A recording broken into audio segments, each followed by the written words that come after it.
కానీ వాళ్ళు అనుకోవట్లేదు. సార్ ఏంటంటే ఎవరో ఒకరు ఉంటారు కదా, కొంతమంది అనుకుంటారు సార్ క్లాస్ చెప్పుకోవచ్చు కదా, ఎందుకు ఈ మధ్యలో మాటలు మోటివేషన్ మాకు ఎందుకు టైం వేస్ట్ అని కూడా కొంతమంది అనుకుంటారు.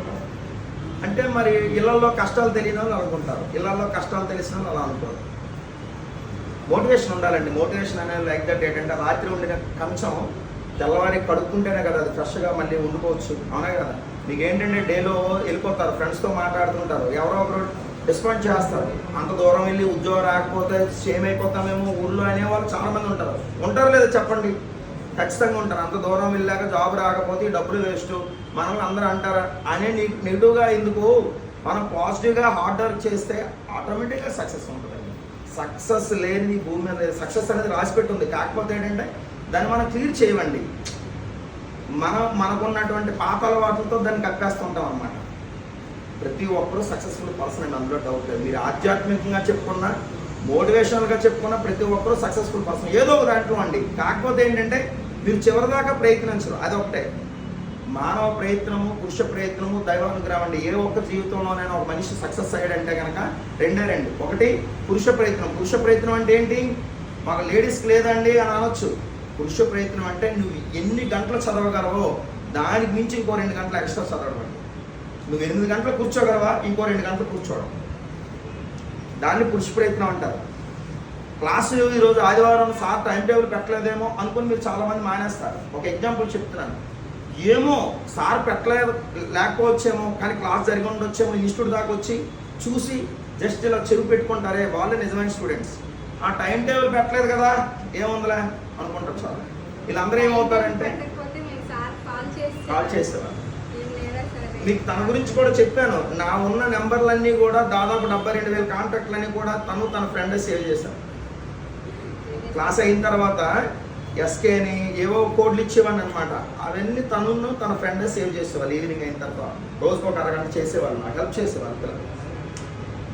అట్లాగే ఏంటంటే అండి ఫస్ట్ ఏంటంటే జీవితం, ఇప్పుడు వాళ్ళ అమ్మగారితో నేను అదే చెప్పాను ఈరోజు మాటలలో మాట. జీవితంలో మనం పైకి వెళ్తామంటే ఎప్పుడు పైకి వెళ్తామంటే నిరంతరం చేసే దైవ సేవలోనే కాదండి. ఫస్ట్ ఆఫ్ ఆల్ తల్లిదండ్రి, గురువు, దైవము, కృతజ్ఞత, మన మీద ఆశపడే వాళ్ళకి మనం చేసేటువంటి హెల్ప్ ఏదైతే ఉందో ఈ 5 లక్షణాలు ఎవరైతే పాటిస్తారో జీవితంలో వాళ్ళు చాలా నెంబర్ 1 అవుతారండి. ఇది జీవిత సూత్రం అండి.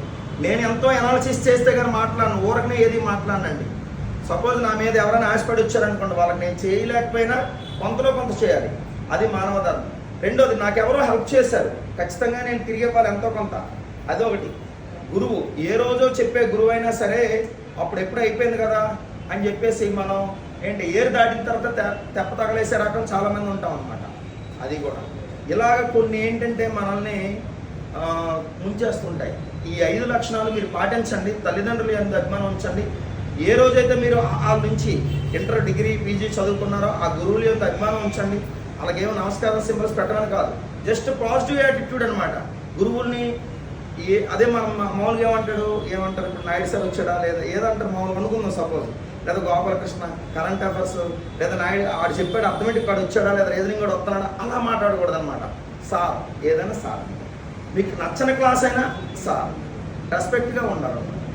కానీ అది ఎంతమందిలో ఉంటుంది? చాలా తక్కువ మందిలో ఉంటుంది.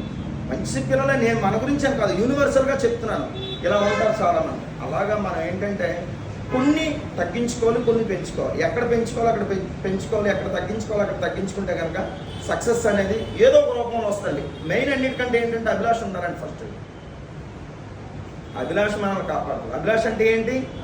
చిరంజీవి సినిమాన కోరిక, తీవ్రమైన కోరుకుంటా జీవితంలో సాధించాలి. రానిదైనా సరే మనకి ఏముంది, కంప్లీట్ అయిపోయింది కదా, ఏముందిలో స్పీడ్ టైం డిస్టెన్స్ బాగా మార్పు వస్తుంది, అటు వినకపోయినా పర్లేదు అనుకునే వాళ్ళు విన్న వాళ్ళని కూడా మోటివేట్ చేస్తారు. ఇక్కడ మనం పలకరించినా సరే ఏదో చిరునవ్వు నవ్వుకొని వెళ్ళిపోతారు. ఎందుకంటే వాళ్ళకేంటి అవసరం చెప్పండి? అమ్మ నాన్న నెలకు ఒక 5-6 వేలు పంపించేస్తారండి, శుభ్రంగా ఖర్చు అయిపోద్ది. ఏవో మిగతా వాటికి ఏవో కొనుక్కుంటారు, ఎంజాయ్ చేస్తారు అంతే. కానీ ఈ టైప్ ఆఫ్ యాటిట్యూడ్ అనేది మనం కలిగించుకోవాలి. అదే నేను చెప్పబోయేది. అమ్మ మీరు 2 మాటలు మాట్లాడండి, పర్వాలేదు మాట్లాడండి అమ్మ, 2 మంచి మాటలు చెప్పండి. ఎందుకంటే మీ గొంతు వినాలి పిల్లలు.